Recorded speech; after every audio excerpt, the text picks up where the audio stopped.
예, 오늘도 하나님 앞에서 하루를 시작하신 여러분에게 우리 하나님의 놀라운 은혜가 함께 하시기를 간절히 축복합니다. 아멘. 예, 오늘 본문은 참으로 안타까운 내용입니다. 다윗의 일생일대의 가장 큰 죄라고 할 수 있는 내용이죠. 오늘 본문을 보면은 다윗이 어떻게 그 죄를 짓게 되었는가, 그리고 어떻게 그 문제를 해결해 나가고 있는가 하는 부분을 우리가 볼 수 있습니다. 안타깝게도 그 동기도 그 과정도 모두가 죄로 점철되어 있는 그런 내용을 볼 수 있습니다. 우리 1절부터 한번 읽어보겠습니다. 읽겠습니다. 시작. 그 해가 돌아와 왕들이 출전할 때가 되매 다윗이 요압과 그에게 있는 그의 부하들과 온 이스라엘 군대를 보내니 그들이 암몬 자손을 멸하고 랍바르에 에워쌌고 다윗은 예루살렘에 그대로 있더라. 아멘. 오늘 보면은요, 왕들이 출전할 때가 되매 말하고 있습니다. 전쟁이 일어났다는 거죠. 그래서 보통은 이렇게 왕들이 나가서 싸우고 그러기가 쉽죠. 근데 오늘 그때에는 다윗이 군사령관 요압을 대장으로 보내고 자기는 그냥 궁전에 있었습니다. 그런 상황 가운데서 지금 배경이 그런 환경이라는 것입니다. 어, 아마 이 본문을 이렇게 1절로 1절 이렇게 시작한 것은 다윗의 죄를 더 극대화시키기 위해서 아마 그 1절을 배경을 설명한 것 같습니다. 사실 1절이 없더라도 내용상으로는 크게 뭐 지장이 없지만은 다윗의 죄를 더 극대화시키기 위해서 지금 자기 군사들은 다 전쟁에 나가 있는데 다윗은 이런 죄를 지었다라는 것을 더 부각시킬 수 있는 것이죠. 사실은 뭐 왕이 꼭 모든 전쟁에 나가야 되는 것은 아니지 않습니까? 왕이 모든 전쟁에 나가야 된다 이런 법은 없는 것이고, 사실은 어떻게 보면 왕이 나가는 전쟁보다 안 나가는 전쟁이 더 많은 것이죠. 그럼에도 불구하고 이렇게 다윗의 죄를 부각시키기 위해서 성경은 이렇게 말씀하고 있습니다. 자신의 부하들은 생명을 내놓고 전쟁터에 나가 전쟁하고 있는데 다윗은 죄를 짓고 있다는 것이죠. 오늘 다윗이 어떤 죄를 짓는가 2절부터 한번 보도록 하겠습니다. 읽겠습니다. 시작. 저녁 때에 다윗이 그의 침상에서 일어나 왕궁 옥상에서 거닐다가 그곳에서 보니 한 여인이 목욕을 하는데 심히 아름다워 보이는지라. 다윗이 사람을 보내 그 여인을 알아보게 하였더니 그가 아뢰되 그는 엘리암의 딸이요 햇사람 우리아의 아내 밧세바가 아니니까 하니. 아멘. 여러분 보세요.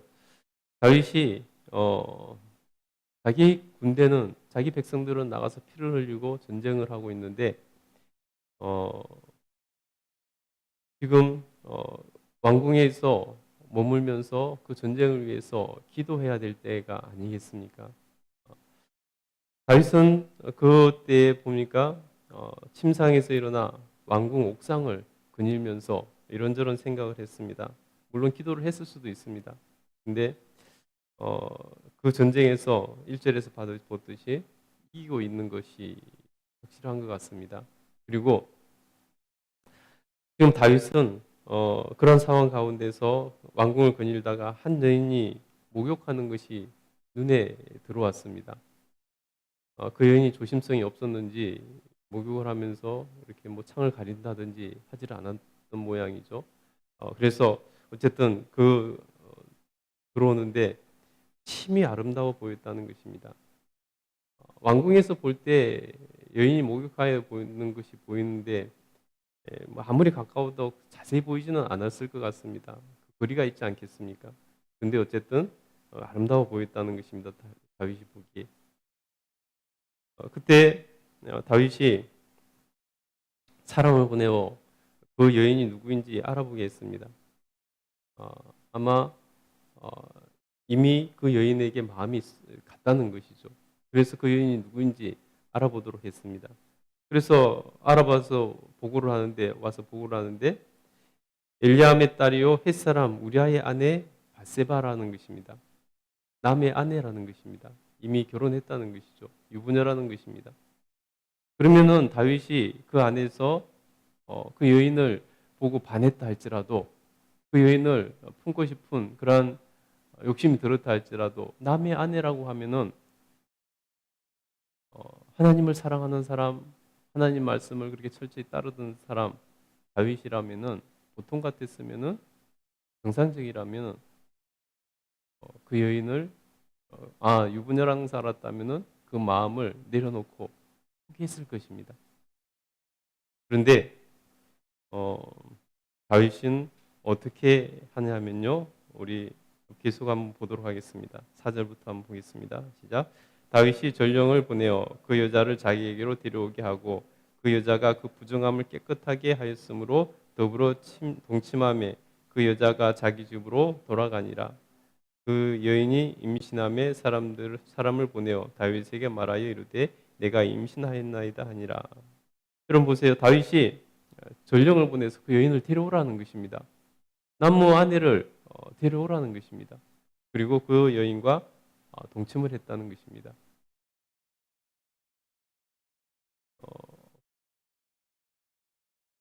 누구라도 하지 말아야 될 짓을 한 것이죠. 그러면 여러분 다윗이 왜 그런 죄를 지었을까 우리가 한번 생각해 볼 수 있는 것이죠. 다윗이 지금 한참 잘 나가고 있을 때였습니다. 다윗이 어렵고 도망 다니고 이럴 때는 다윗이 이런 죄를 짓질 않았습니다.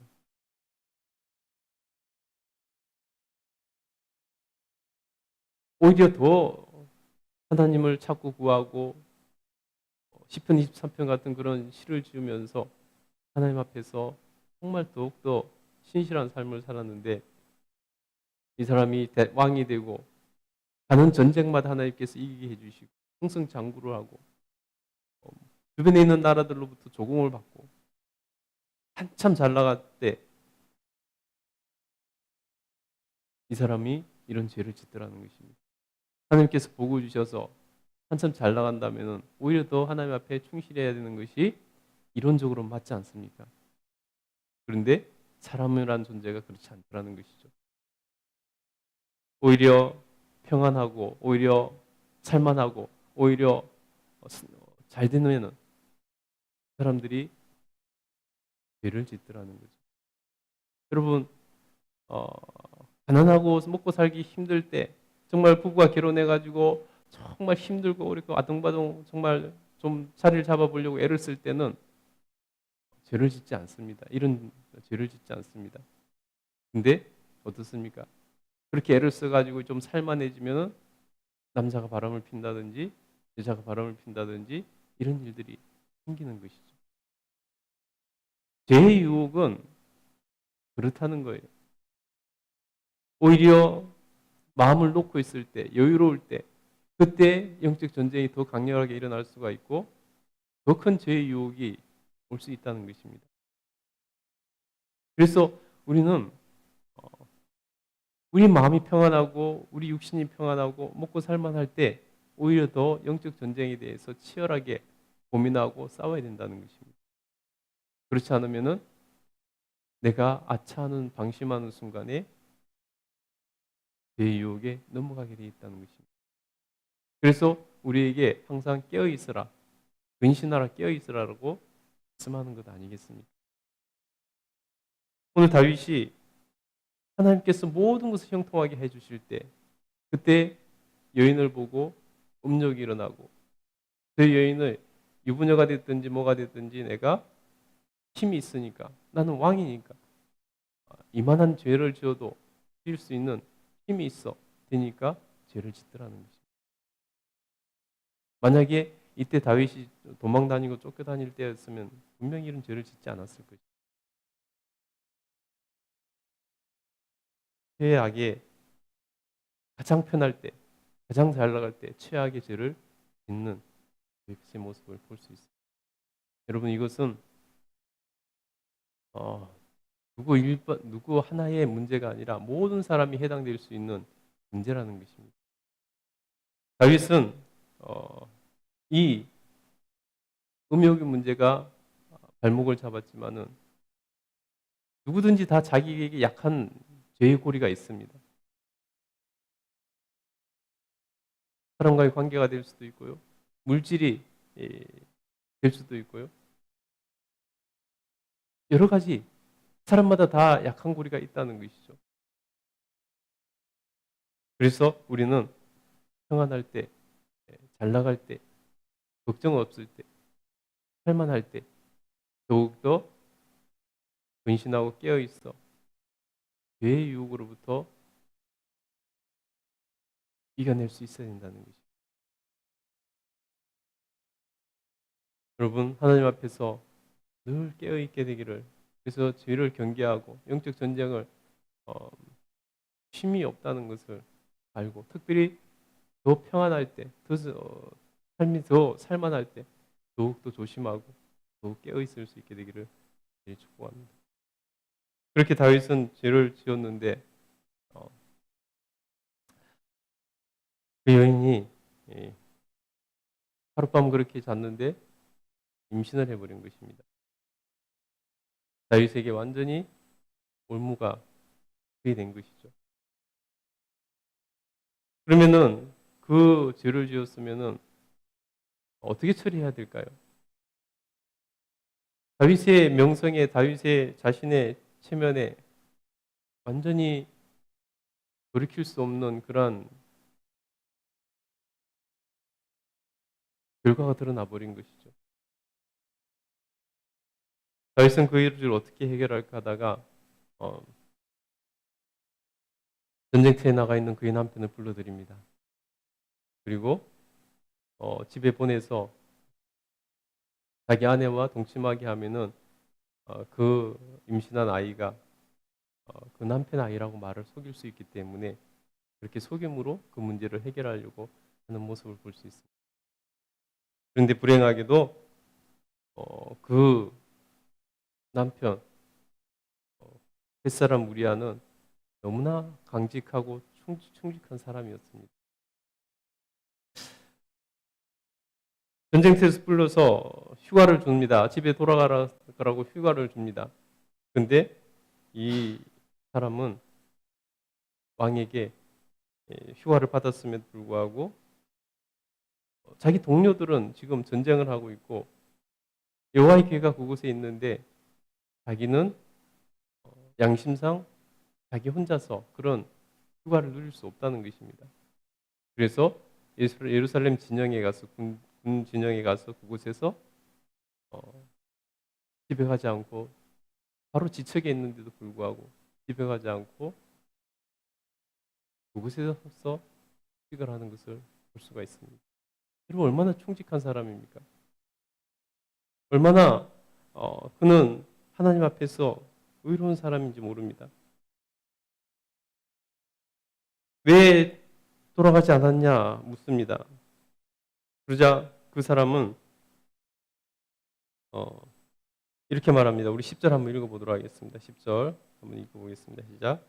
어떤 사람이 다윗에게 아뢰되 우리아가 그의 집으로 내려가지 아니하였나이다. 다윗이 우리아에게 이르되 네가 길 갔다가 돌아온 것이 아니냐 어찌하여 네 집으로 내려가지 아니하였나니 우리아가 다윗에게 아뢰되 언약궤와 이스라엘과 유다가 야영 중에 있고 내 주 요압과 내 왕의 부하들이 바깥 들에서 진치고 있거늘 내가 어찌 내 집으로 가서 먹고 마시고 내 처와 함께 자리일까 내가 이 일을 행하지 아니하기로 왕의 살아계심과 왕의 혼의 살아계심을 두고 맹세하나이다 하니라.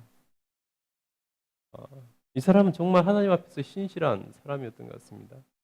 여러분 이 사람은 유대인이 아닙니다. 사실 햇사람이라고 소개하고 있습니다. 햇족속이라는 거죠. 그런데 어쩐 일인지 예루살렘에 와서 살고 있는 사람이고 군인이 되기까지 했고 하나님을 믿는 사람이었습니다. 그래서 그가 뭐라고 말합니까? 참 인상적으로 말하지 않습니까? 11절에 보니까 언약궤와 하나님 궤가 그곳에 전쟁터에 나가 있다는 거죠. 언약궤와 이스라엘과 유다가 야영 중에 있고 내 주 요압과 왕의 부하들이 바깥 들에 진치고 있거늘 내가 어찌 내 집으로 가서 먹고 마시고 내 처와 같이 자리일까? 내가 이 일을 행하지 아니하기로 왕이 살아계심과 왕의 혼에 살아계심을 두고 맹세하나이다 아니라 마치 그 나라를 책임지고 있는 왕을 보는 듯하지 않습니까, 여러분? 완전히 왕이 바뀐 것 같지 않습니까?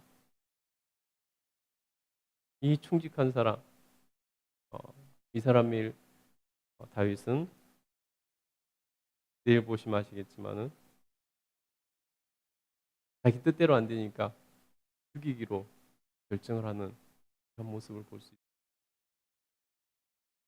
죄에 죄를 더하는 것이죠. 우리 하나님 앞에 죄를 지었을 때는 정직하게 하나님 앞에 그것을 고백하고 용서를 구하는 것이 가장 최선의 방법이고 선택이라는 것을 여러분 우리는 알아야 된다는 것입니다. 하나님 앞에 정직한 것이 가장 좋은 해결책입니다. 그래서 우리 하나님 앞에서 정말 깨어 있고 죄를 짓지 말아야 되지만 죄를 지었을 때는 하나님 앞에 적시로 고백하고 용서를 구하고 회개하는 것이 가장 더 죄를 짓지 않는 가장 좋은 방법이라는 것입니다. 여러분 우리 하나님 앞에서 정말로 늘 깨어 있고 정직하고 의로운 삶을 살 수 있게 되기를, 그래서 하나님 앞에서 칭찬받는 삶을 살 수 있게 되기를 간절히 소원하고 축복합니다. 기도하겠습니다.